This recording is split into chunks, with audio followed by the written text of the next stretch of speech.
theatre, film, TV and more. Suzy Wrong reviews it all on Joy Drive. Hello, Suzy Wrong. Hello, Warren. There comes a time in any friendship that people start talking about spiritual beliefs, right? I agree. We haven't had that conversation yet. Oh, have we? No, we have. Let's have it. I don't think we really have, but I feel like you strike me as someone who's fairly spiritual. It's interesting, isn't it? Yeah, I am. I suppose I am spiritual, but I'm not religious. I certainly know that you're not religious. We've discussed that topic a lot. Let me make that quite clear. But spiritual, yes, I guess I am in some. I used to be really into it. You know, I would do the whole you're carrying crystals around and put them out on a full moon and do all that sort of stuff. And I don't know, I guess it gave me a bit of calm and tranquility. I feel like I could fall asleep now after saying that. No, you know what I mean? Like it just, I don't know. I suppose whatever it is, it was a bit meditative and it just gave me a bit of peace. But I don't really do a lot now just because I suppose life is so busy. But yeah, definitely spiritual. But of course, you know, I am very scientific as well. So I combine them both and I don't think that they are mutually exclusive. What are you, Suzy? I think I'm fairly spiritual. I'm big into karma. And I think my understanding of karma is that a lot of it is mysterious in a way that you don't know where it's coming from, like in terms of retribution or reward. You know, I believe in those things. I believe in retribution and reward, but I believe that you can't pinpoint where it's going to come from. As in, like, it's good to say, give money to someone who's in need, but you can't expect your reward to come from that person that you gave that money to. Do you know what I mean? You kind of have to believe that, something's going to come from somewhere that because you've been a good person today. That's exactly right. And look, the other thing I love about karma is, you know, when someone does do something wrong to you, or if you observe something wrong, sometimes you don't need to necessarily challenge it or get worked up about it because it gives you a bit of peace and acceptance that, you know what, that person will get what's coming to them. What goes around comes around. So that's why I like it. I just, you know, I can just let things go and think, oh, well, it doesn't matter. You know, it'll come back. Yeah, and all this relates closely, I think, to this week's homework, right? I know, and this week's homework, of course, was True Detectives, Season 4. It's got Jodie Foster in it. I like Jodie Foster, Suzy, but first of all, tell us what it's about. The story takes place in a fictional Alaskan town where Jodie Foster plays police investigator Chief Liz Danvers. This is True Detective Night Country, a 6-part crime and mystery drama available to stream on Binge with new episodes dropping every Tuesday. The series begins with the disappearance of all 8 men at a science research center. A severed tongue is left behind at the scene. We soon discover that it belonged to an Indigenous woman who had been murdered incredibly brutally 6 years ago. The killer was never found. As we go deeper into the curious goings-on, it becomes clear that supernatural elements play a big part in this season's True Detective. There are people who see the dead. There is mention of witchcraft, and a weird symbol is an important clue, just one of the many things that Chief Danvers is trying to figure out.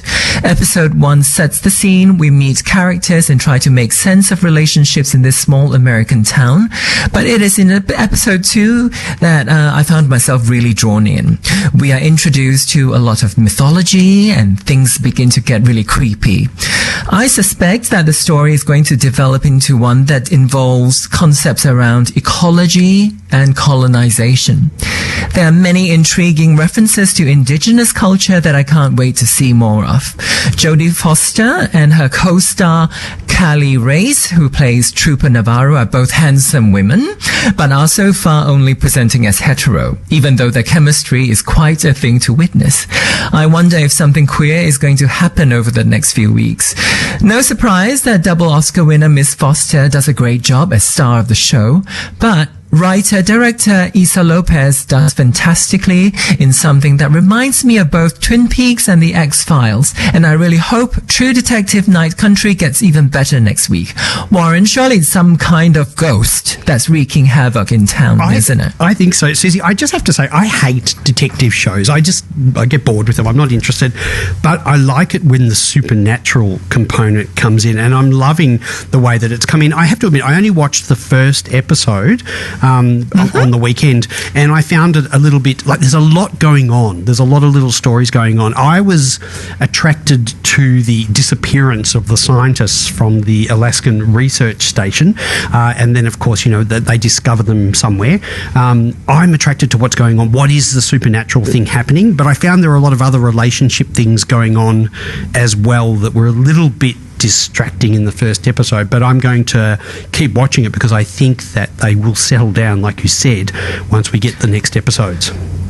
Yeah, definitely get into episode 2. That's a lot more entertaining. I think episode 1 was a bit of work. I did find myself fighting very hard to try to concentrate because there's so much going on, so many people, and there are like 2 different cases that you're meant to focus on. So for some reason they put a lot in episode 1, and by the end of it I felt like, oh, this feels like work. But episode 2 was just really entertaining. A lot of that supernatural stuff, a lot of mysterious things that are just fun and a little bit creepy and just really, really intriguing. There's this line around misogyny that becomes clearer, and that ties nicely with a story about Mother Earth. So I feel like at the end of episode 2, I feel like it is the story about misogyny hitting back and Mother Earth responding as well. There's this parallel that's happening, and that makes me excited. Yeah, I will continue to watch episode 2. I did get a bit confused. I was wondering whether Jodie Foster's character was going to have a bit of a relationship with the other girl, but maybe that will develop down the track. But there is and I can't think of her name, but there's an actor that was in True Blood in it. She was the witch in True Blood, and she's the one who, walks out onto the snow, and I think that other guy shows her where all the bodies are. I love her. She's great. She's great. She does so much with so few words. Oh, she's so good. And I was so pleased to see that she's in it. I thought if we've got Jodie Foster in it and she's in it, then you know what? It is something to keep watching. I'm going to keep watching it. Something, Susie, that I do like about it is I love Jodie Foster's character. A woman who is heading the whole investigation. You notice some, and I think you mentioned misogyny. You notice some of the reactions to it, and I wonder how different it would be if there was a guy in her role rather than a woman. But I love the fact that she's a woman of that age, and I think you and I are a bit like this. I know you certainly are, where you just say what you're feeling. You don't hold back. You get to that point where you're no longer, I'm sick of people pleasing and telling everyone. I'm just going to say it how it is. And that's a really good point, because we are watching a woman, in her late 50s, I guess, who's kind of been through the mill, had all the ups and downs, and now she's just kind of doesn't care. And one of the interesting things is the way they portray racism in the show is a little bit subtle, but Jodie Foster is an older woman who kind of isn't very sensitive about racial issues, and she's living with quite a lot of indigenous people. And it was good for me to see that, they didn't make her like a perfect kind of iconic role model that Jodie Foster is the way we think about Jodie Foster, because she does say some racist things, and it's good to see that, and then think that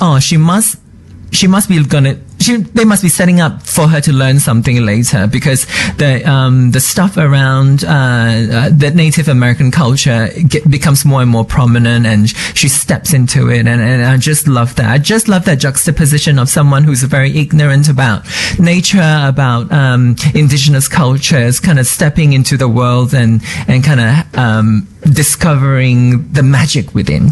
But also, I mean, I could work with that character. I just like to know where I stand with people. I hate it when people aren't direct and they're wishy-washy about their feelings or what's going on. I love her character. I think she'd be great. You know, she'd call you out, and if she doesn't know things and she's a little bit racist, at least she's just being herself and she can learn from it. You know, you can give her the feedback and she'd take it on board.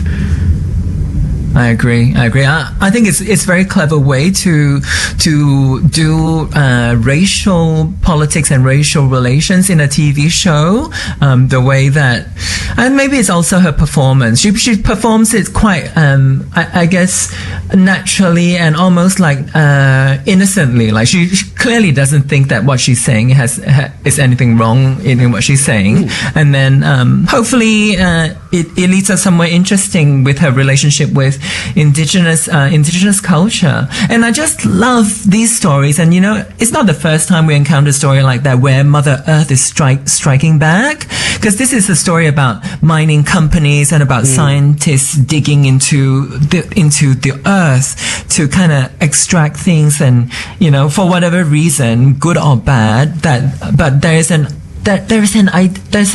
sort of a clear disrespect to nature, and I love the stories that we tell that has to do with Mother Earth trying to retaliate. You know, that entertains me, and I guess for me, it's cathartic, because I think we all know, especially in this day and age, we all know that we've done so much that's wrong to our planet on an ecological level, and we kind of don't really know what to do and how to do things anymore, because I feel like we're so deep into it. So stories like that are to me are really I guess satisfying and enriching. And Mother Earth is striking back, which is, you know, and good on her, because look at all the wild weather we're having, all the extreme events that are happening at the moment because of climate change. She is striking back, and I think it's a good wake-up call that we do need to look after her as well. There is no planet B. If you're a billionaire, apparently billionaires believe that there is a planet B in Mars or something. But hopefully by the end of this series that we get some cathartic moments or inspiring moments. You know, I think we can do with more inspiring moments in trying to behave as better humans, better inhabitants, better people for this planet. I think that's really important. And on an entertainment level, I think we do feel moved and excited when people bring up these matters in a clever way, not just preachy, but you know, also entertaining. Suzy, I'll tell you a story. An ex of mine, and he was quite spiritual. You know how we were talking about being spiritual before, and I was always quite stressed by environmental issues and what was happening to the planet. And we had a farm together at the time, and you know, you could see the effects of climate change happening, and it was quite sad. And I'd get very, very stressed, and he would say to me, "Warren, don't worry." He goes, "I'll let you in on a secret." And I said, "What's that? What's the secret?" And he said, "The aliens are already here." He said, "And they won't let the planet go. Don't worry.